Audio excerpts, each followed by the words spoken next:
All right. Well, I am super excited to introduce to our listeners Chris Hess, who is the president and CEO of Goodwill Industries.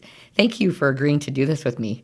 Well, thank you, Sharon. I'm excited to be here. I'm excited for you to tell your story. Since I know the story, I'm very excited to share it with the listeners. So, Goodwill Industries, why don't we start? Tell the listeners about Goodwill Industries and sort of your role within that organization. Sure, would love to do that. So Goodwill Industries is a national organization made up of 160 local Goodwill chapters. So the Goodwill of North Central Wisconsin is the Goodwill that I have the privilege of serving and running. We serve in 35 counties in Wisconsin, have 1,500 team members, 28 retail stores, and we're really focused on elevating people by eliminating barriers to employment. That's the core mission of Goodwill. So how do you do that? How do you eliminate barriers? Is it you go out to the employers and ask the employers to bring on board the folks that are using the Goodwill services? Or tell me a little bit about how you do that. We eliminate barriers in a variety of ways because no barrier is the same.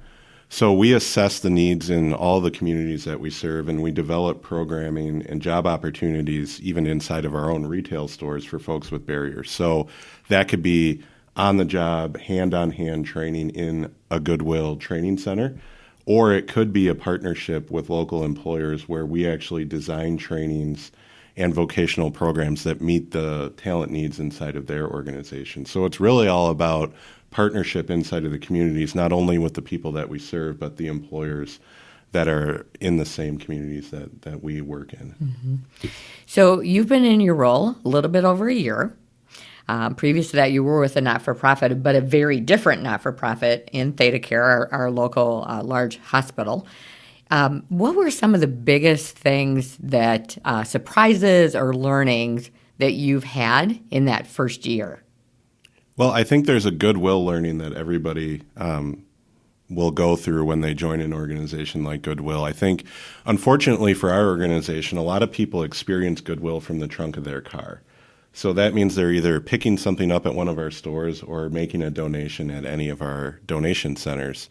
But there's so much work that goes on to get that donation ready for sale, and there's so much transforming opportunities that happen inside of our four walls for our program participants and the people that we serve that's really powered by those donations. So unfortunately, people don't see a lot of that. I had the privilege of seeing that right away when I came in, and it's been 18 months, I'm still learning a lot of the processes and the power of that mission every single day. So that was a surprise. From an executive standpoint coming in, I was really surprised at the level of competition that Goodwills are faced with inside of their communities. You think of Goodwill oftentimes as the place to make donations and the place to kind of do thrift shopping.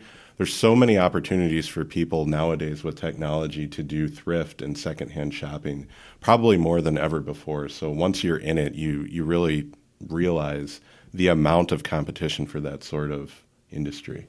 So knowing that all industry has competition, how are you fighting that battle, if you will, of getting people to understand that Goodwill engine is powered by donations? How are you fighting that competition?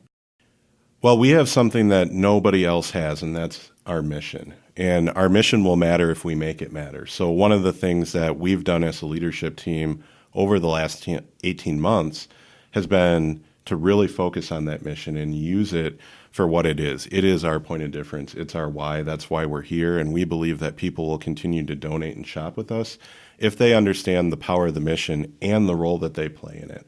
So we've been really diligent in doing some analysis to be able to prove to the communities what good comes of the donation. And we can look everybody in the eye in our community and tell them every single time somebody donates at Goodwill, that's over 3 hours of job training and opportunity that we can create together in our communities. Anytime somebody shops in one of our stores, that's an hour and a half of job training and opportunity that we can create together. So really taking that message to people in the communities is how we've been able to kind of survive some of the onslaught of the new entrants into the market. And we've really seen great business and mission results by really focusing on who we are. So you're getting to the good in Goodwill. We are. That's great. So, as you know, part of the reason for our podcast is I'm writing a book through Forbes, a well-done professional midlife crisis. And one of the chapters actually talks about leadership and following different leadership styles versus your own. So you and I both know that you followed a long-tenured, pretty magnanimous leader who had a very different style and culture than what you're doing. So let's talk a little bit about the journey that you've been on in the last 18 months of sort of transforming the organization from a long-standing what was to a now what is. Well, it's an interesting process, and I think the most important thing that any new leader can do is to come in and assess the situation. Don't come in with too much of a preconceived notion of what needs to happen. Really take the time to do deep dives into the organization and get to know current state. So for the first 3 to 6 months, I was in meeting after meeting of what we call deep dives of just learning, what's going on in human resources, what's going on with the mission, tell me more about this, and just really trying to understand where we were at before we made any changes if we needed to make changes. I think, one of the ways that new leaders fail is they come in and they try to do what they've always done in an organization before, and the situation is different, and they didn't take the time to take a look at the situation, really understand how they needed to lead through change. So really for the first 6 months, that's really what we did, was really study what was going on. Mm-hmm. So I remember when Obama was president, one of the things that he had said, they always ask the president after 100 days, what was your biggest aha? And he said, I didn't realize that as president, by the time the issues and concerns got to me, it was of national concern. So what was your biggest aha in the first 100 days? Well, luckily I didn't have any national concerns to deal with. My biggest aha, and maybe this is unique to being a CEO for the first time, is that you actually have the ability to change things as quickly as you want to, but it's up to you to really drive that pace of change. I was so used to, as an executive, sitting around a table with other executives going, I really wish that we could change this, and if we could just get the people at the top of the organization to get on board with that, we could do this. And then I realized probably halfway in my 100 days that everybody was looking at me to drive that pace of change, and now it was up to me to kind of drive some of that. So I think there's some learnings that happen when you're a CEO for the first time where it takes you a while to actually believe that you have that role and that you have the ability to lead change as rapidly or as slowly as you feel fit. So let's talk a little bit about that, because there's no question that leading at the top, the number one spot, is scary, daunting. It's all of that, right? Because at the end of the day, the buck stops here. You have to make that decision. So what do you do, Chris, to make sure that you're thinking through your decisions? Do you have a mentor? What are you doing as a brand new president CEO? What are you doing to make sure that you're kind of gut checking yourself that you're heading in the right path? Yeah, so the very first thing that we did as a leadership team was clarify our mission, vision, and guiding principles. And we did that for a very specific reason. One, it's always good, in my opinion, to focus on your why. And we really needed to get on the same page with that. Otherwise, we weren't going to be able to do anything, really. The other reason is we needed a way to make decisions together as leaders in the organization. And in my opinion, one of the best ways to do that is to establish guiding principles, especially when you're leading through a bunch of change, because change can feel really personal at times, and it is. There's a personal side to it. But by having guiding principles, we could always refer back to the reason that we're making this decision is because of the guiding principles that we've established together as a leadership team. And we shop those guiding principles with the entire organization. So there never was a question on why a decision was being made. We could point at the principles together. And that's really how, especially being new, we kind of came in as a leadership team and established this rubric, if you will, of how we were going to make decisions. Now, I did learn some of that from other leaders. And I think having a peer group, especially at the top, is really, really important. So I've been fortunate enough to have a couple of mentors that I was able to bounce some of these ideas off of. And almost all of them said the most important part about being a leader at the top is teaching people how to make decisions and teaching them how you're going to make decisions. And that's where the guiding principles came in. So, as is pretty typical, anytime there's a new leader inside an organization, some people just don't accept the change. They're accustomed to the way things have always been, and they like that. No different than you coming into Goodwill. Some of the people made it and are doing incredibly well, and some people just didn't make the transition of the culture.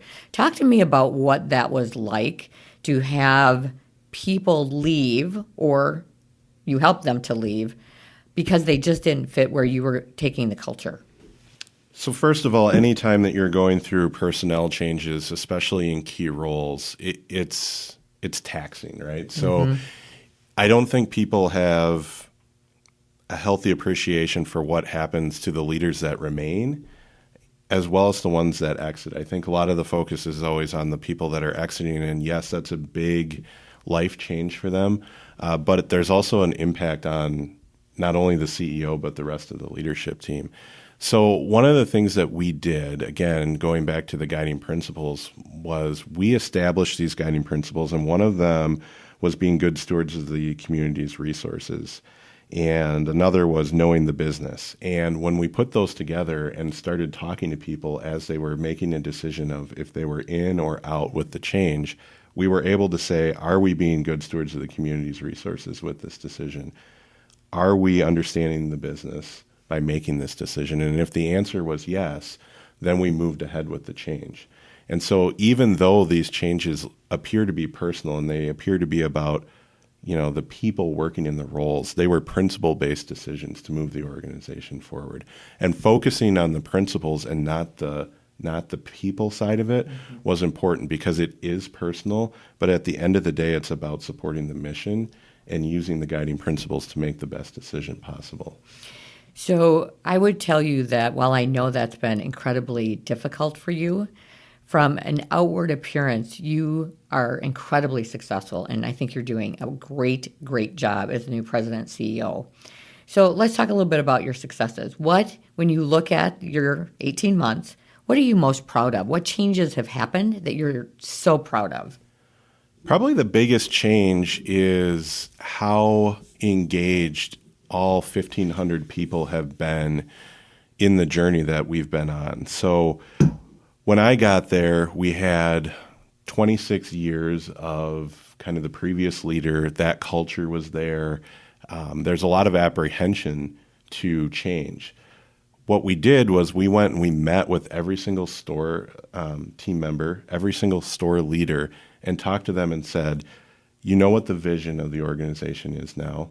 We've restated the mission. We've got these guiding principles. What do you think our values need to be together? And the entire organization came together and they asked to restate the values inside of the organization. And in doing that, we came up with 6 values that support our 6 guiding principles, and the people did that. I didn't do it. I think it would have failed if I would have sat in the corner office and said, guess what? One more thing. I'd like to change the values of the organization. Correct. And here's what they're going to be.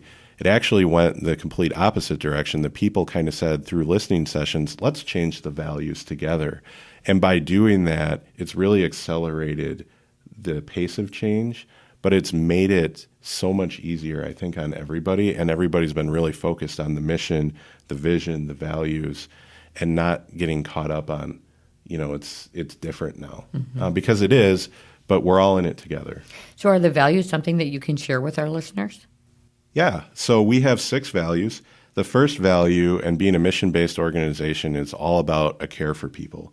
So everything that we do from a mission to a cultural standpoint needs to demonstrate having a care for people.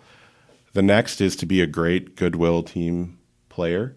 I'm a big fan of Lencioni's book, and so we read that together as a leadership team, and we said we really need people that are hungry, humble, and smart. It's a great book. Yeah, and anybody, that's a book that you need to read. We read it as an office as well. Yeah, it's great. And so we wanted to be great Goodwill team players. We want to own the business. We feel like we should be able to empower everybody from the CEO to a frontline team member to actually own this mission and carry the organization forward. We're accountable, so we want to be accountable. Everybody is accountable. We can all impact how well we do every single day. We want to think big and take action. So we're going to fail, but we want to fail fast. But we want to move, right? So we're going to think big and take action. And then we're going to create our impact and celebrate the possible. So much of the Goodwill mission is about what's possible that we really wanted to make that a core value internal to the organization too, because all of us have barriers of our own, and we feel like if we're great Goodwill team players and we do some of the things that we value, we're going to see what's possible in each other, and we want to celebrate that. Those are great. I mean, they're amazing values. And I think everything that I'm watching, you're doing a great job of implementing those in the organization. So curious, though, you have a lot of outliers as it relates to bricks and mortar. You're in La Crosse, you're in Toma, you're all over. So how do you make sure that your teammates who are not in our local market but are farther away are emulating those values? So part of that process took care of itself at the beginning by getting their feedback right away. So we went out to Toma and La Crosse and Eau Claire, and they were the ones that picked these values. Now, as far as an audit goes, I told everybody when we were rolling this out, I'm going to spend the money on marketing. We're going to put up the posters. But if our values are only present on the wall, this will be a colossal failure. So it's all on you guys to own this business, like you said, one of your values needed to be, in order to make them come to life. So the way that we do that, there's a couple of things that we do to reinforce it. But so much of our values are personal and local. And so the way that Eau Claire wants to demonstrate how they're being great Goodwill team players might be different than the team in Appleton. And that's perfectly okay, because a smart team player understands what it takes to motivate and work with the team that they have. And so when we go to Eau Claire, if that's different than it is in Menasha, that's okay, as long as we're moving the organization forward and completing the mission. Perfect. So having been part of the search that awarded you this role as president and CEO, I was aware that the board was incredibly impressed by your lens on bricks and mortar retail and that changing landscape with Amazon and everything that's happening out there right now in retail. So how are you taking on that huge fight, if you will, of the Amazons of the world versus bricks and mortar retail? Couple of different ways. First of all, the retail apocalypse or the demise of retail have been somewhat overstated. Now that's real. Retail is under pressure, but it's evolving. I would say it's not dying, it's evolving. And one of the things that Goodwills offer customers that no other retailer can is a thrill of the hunt and a highly personalized customer experience. So if you look at a lot of the national retail trends, a lot of people are really focused on the customer experience. They want the experience to be Instagrammable. And we have the opportunity to do that with the unique treasures that are in our stores. So focusing on that has really increased our business. And we've taken that kind of to another level. We've allowed a lot of the stores to do merchandising and their end caps differently. So if we've got a store that's in Rylander and there's a country music festival there once a year called Hodag, we let them merchandise the store for Hodag in a unique way. We don't make them follow a planogram that Appleton would follow because it wouldn't make sense and it's not as authentic and there's not as powerful of an experience. So focusing on the experience inside of brick and mortars is, in my opinion, one of the big ways to win. The other way is to get on board with e-commerce. And so we've really looked at the future of e-commerce, and we think that that's omni-channel selling. So we want to be where the people are and not put all of our eggs in one basket. So we will, instead of fighting Amazon, we will use Amazon as a selling platform. We'll use eBay. We'll use ThreadUp. We'll use the other sites that people know to sell our wares to be able to fund our mission. So we've been able to do that. We've moved most of our growth has been in e-commerce, and that's now about 12% of our overall sales. Well, that's great. Well, I know that I'll do everything I can to help you with my wardrobe and your e-commerce. Thank you. So let's talk about leadership again. So I always say at any given time we want a do-over, right? So get a jail-free card. So if I gave you one do-over as a new president CEO, what would that do-over be? That do-over would be to trust your gut and to make decisions faster. I think a lot of times when you're new in a role, and I had talked about it at the beginning of kind of taking your time, I think there's a balance between taking your time and knowing when you just have to do something. And sometimes when you second guess yourself and you go back and you get more data and you take another week and then you take another weekend to reflect on it, it actually makes it somewhat worse on the team that's anticipating that change than if you would have done it right away. So I would encourage new leaders or existing leaders to trust their gut a little bit more and to make some of those decisions faster. Mm-hmm. So I often, when I talk to candidates who are employees within an organization, but not necessarily in a president CEO role, they'll talk about how much money the CEO makes or how much time they get off. And I don't know, I know you're a lot like I am, where I always say we work half days, 6 to 6. So it's pretty consuming to be a president CEO. I know you have a beautiful wife, Jamie, and 2 young children. They're pretty young. So how are you balancing all of that? How are you making sure that, you're still paying attention to the fact you have growing kids and balancing life with the pursuit of business? So a couple of different ways have worked for me. One is to be completely present in what the family has going on. So my daughter loves basketball, and so I volunteered to help coach the basketball team. So now I'm at practices, I'm on the bench, and we're all in with Anna's basketball. And Christian loves baseball, so try to make a point to watch baseball with him and also go to his games. So just being there, I think, means a lot. The other thing that's worked really well for me is to involve the family in the mission of the organization. This is not a part-time job. It's not a full-time job. It is a calling, in my opinion. So we've really, as a family, really embraced kind of the Goodwill mission of elevating people and eliminating barriers. So the kids have gone to Miracle League games. They've gone to the stores and helped out with photo shoots. They've been involved in it. And so there's a really cool thing that happens there when we're all working together on this mission, which is what it takes, by the way, to actually elevate people and eliminate barriers. It takes, full participation from the communities and families. And by role modeling that together, we've kind of spent more time together in kind of a non-traditional way. It's almost like blending the mission and the work with family time. Well, and think of what that means for Anna and Christian to see the giving back that Goodwill does and what that will do for their wanting to do that as they get older and move into adulthood. I have to say, Jamie had on the most amazing necklace at an event the other night, and I complimented her on it, and she told me she bought it at Goodwill. So fabulous stuff at Goodwill, question. We have one-of-a-kind treasures. You would be surprised. Check it out daily, because the first thing that we do if we have a great treasure is process, get it to the floor. And then some of those things make it on e-commerce, and you can buy anything from, diamond earrings all the way down to other costume jewelry and design. So check it out. It's a great experience. It is amazing. So we have a lot of younger listeners, people who are not at the president, CEO, or vice president level, but obviously they're the future leaders of our society. So what advice would you give a young listener as they mature through their career to make sure that they're paying attention and doing the right things so that when they move into leadership, they're ready and they're successful? So I get asked that question a lot. And the one thing that I think is important for young leaders is not to wait. Don't wait until somebody calls you a leader.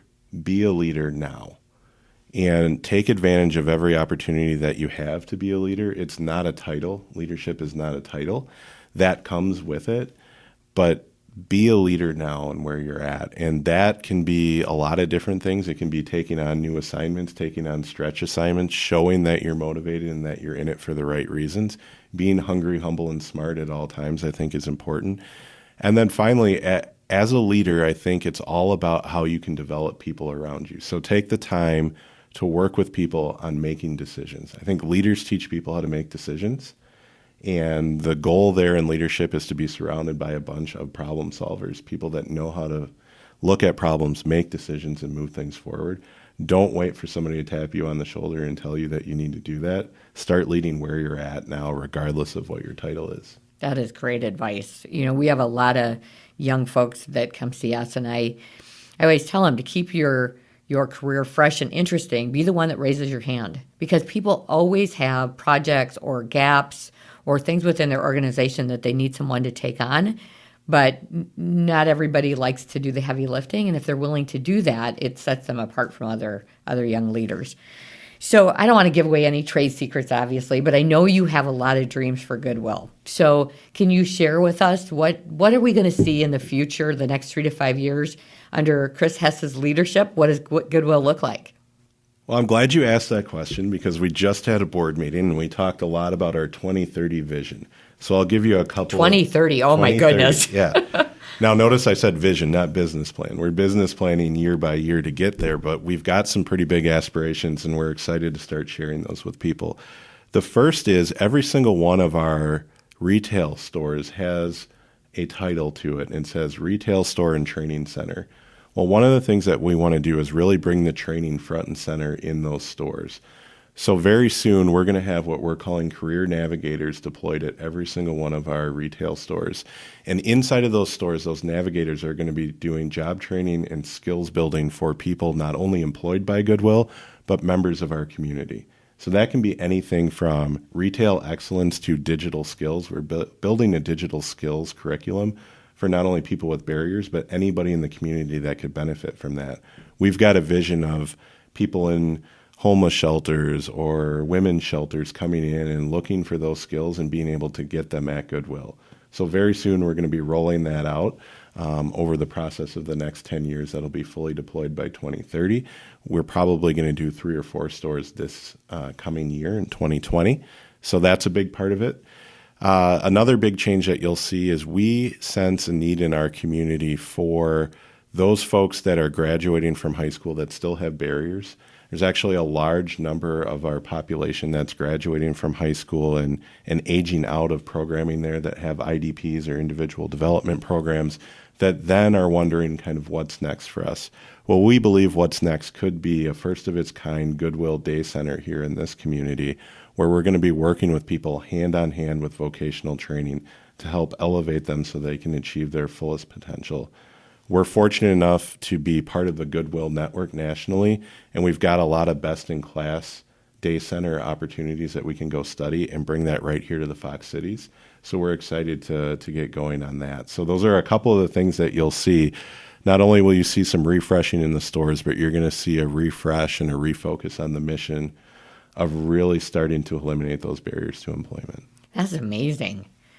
So what I will tell you is when we were calling around to Goodwills throughout the country, our Goodwill was very much thought of as a best practice, so the best just gets better. That is really, truly amazing. So, Chris, is there anything that I haven't asked you that would be important for the listeners to know, whether it's about you as a leader or Goodwill as an organization? Well, I think the Goodwill thing, like I said at the beginning, experiencing it from the trunk of your car is a real phenomenon. And I think people need to really understand the power that we can have as an organization together in our communities. So again, just really quick, every time you donate to Goodwill, we can generate over 3 hours of job training and opportunity for people in the community that need it the most. Every time you shop at the store, you can create over an hour and a half of job training and opportunity for those that need it the most in your community. That, to me, would be the most important takeaway. We're all about elevating people and eliminating barriers to employment, and it takes full participation from our communities to do that. We're super thankful to be where we're at because we have such a wonderful community that supports us and participates now. but we're going to go to the next level together, like we talked about in that vision. And that's going to take all of us kind of rowing in the same direction. And we're super excited to be back kind of engaged with the community and out there elevating people and eliminating barriers to employment. Well, I have to tell you, and I mean this sincerely, I am so proud of you having done the search and watching you grow and thrive as a leader. I'm so incredibly proud of the work you're doing. I'm excited about where Goodwill is going. I just hope I'm around 2030 to see it. 10 years seems like a long time. But Chris, thank you so much for being willing to share with our listeners today and tell the Goodwill story and your leadership story. Again, I'm incredibly proud of you and continue to do great, great work. Well, thank you for having me, and thank you for having the faith in me to recommend me during the search process, and your guidance now and in the future has always been valuable to me. So thank you so much.